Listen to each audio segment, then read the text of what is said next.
All right, so I wanted to go through some of these density problems with you guys, just because I know that this was a more difficult topic. I think that the video just wasn't as good as some of the other videos at really showing you the different situations that you're going to have. The big thing with density is that density equals your total quantity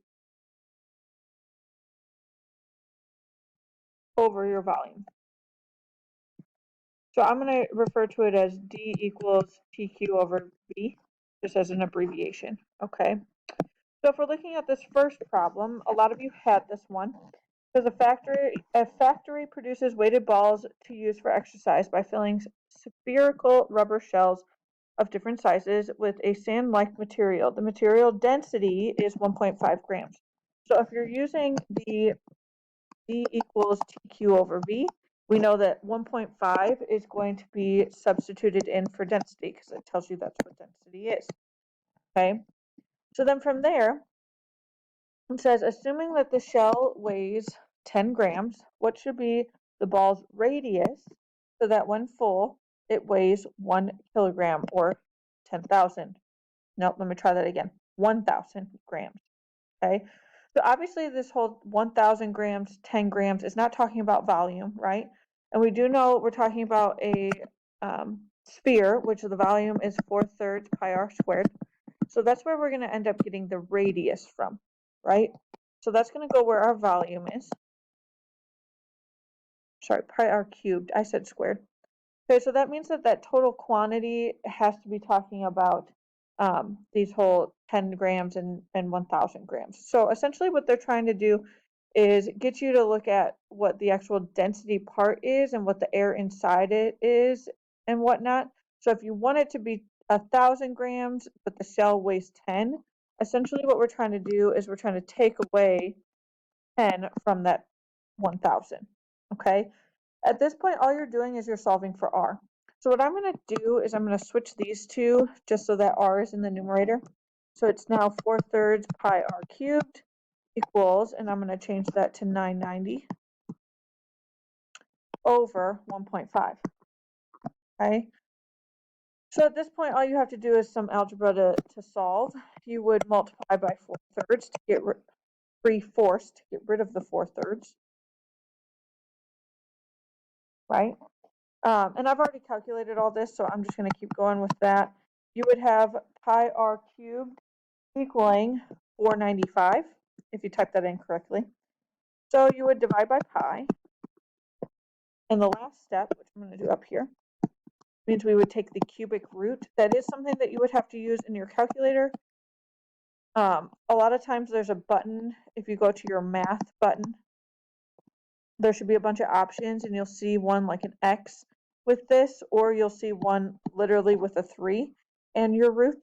Obviously right now you would do the 3 in the root, but if it was asking for a different one, you could put 4 and then hit, like it would be this way, 4 and then hit math and then hit X root, and you would get the 4th root. So you could go that route if you wanted to type in 3 and then hit math and go to the X root.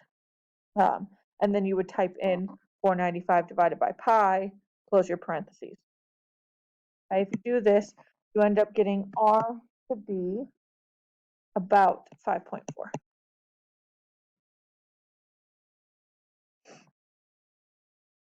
Okay, and that would end up being, is this centimeters? I think it's centimeters.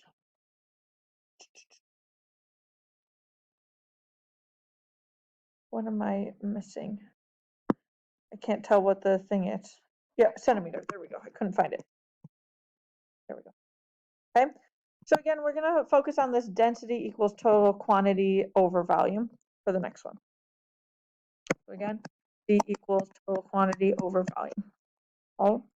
So on this one, it says Fatima, I'm going to say that's her name, got 5 tetrafish for her birthday. She has a prism-like water tank whose base area is 0.5 square meters and the height is 0.4.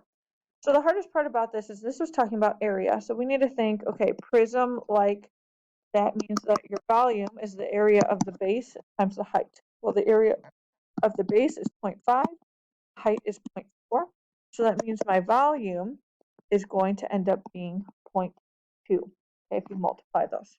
Okay, so we're going to substitute that in for our volume. Okay, obviously it says what is the density of the fish in the tank, so density is what we're looking for, and I know that volume needs to go in the denominator, so 0.2. Then I need to talk about this total quantity thing. The only other thing that we actually have access to is how many fish. Okay, well, there are 5 fish, so 5 divided by 0.2.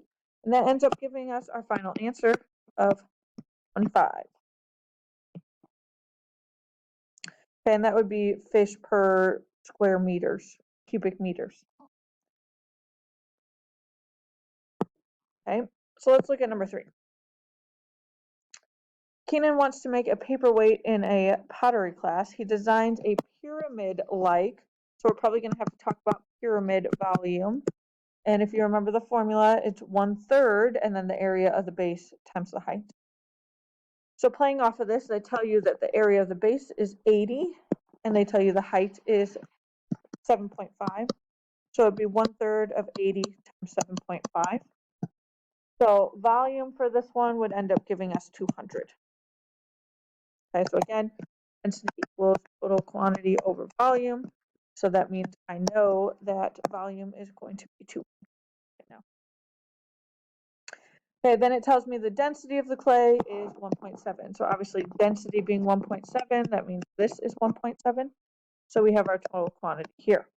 So that means that we're solving for our total quantity, which is actually the weight. So you can keep it as total quantity, or you could replace this with just a W. Either way. Okay. Obviously, all we're going to do is multiply both sides by 200. 200 times 1.7 ends up giving me 340 grams for my total quantity or my weight. Hopefully this is seeming a little bit easier. I feel like they didn't really talk about this formula in the video, which was probably what is getting a lot of you guys. All right, and this one was missed by a lot, and I think it's just because there's a little bit extra that goes into it, but not really. We're still using density total quantity over volume here. But this one just is worded a little different. So it talks about before inflating, it is 0.615 kilograms, and afterwards it is 0.624 kilograms. So obviously that's not talking about volume, that's not really talking about density, so that means that all that is left is that total quantity.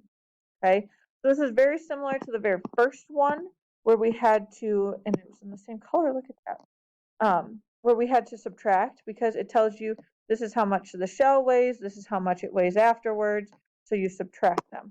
Same deal is happening here. Okay, it says before inflating it, it weighs this much, afterwards it weighs that much. So I want to figure out what that difference is. Okay, so in reality, what we're doing is we're taking that 0.624 and we are subtracting the 0.615 to get 0.009. Okay, so that's going to be our total quantity.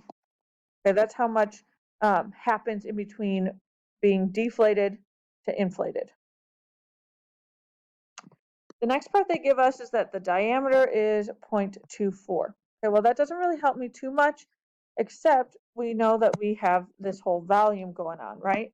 So remember, this is a basketball, so it's a sphere. So we have 4/3 pi r cubed as our volume formula, right? Now, that means that I need r, right, not your diameter.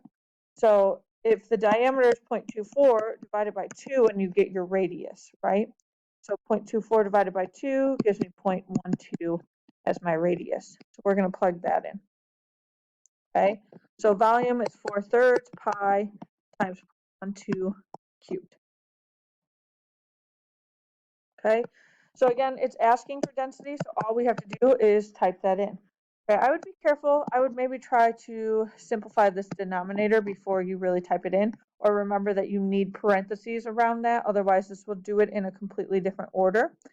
Again, I would do piece by piece, so 4 divided by 3, hit enter, times pi, hit enter, times 0.12 cubed, hit enter, and then I would divide 0.009 by that number.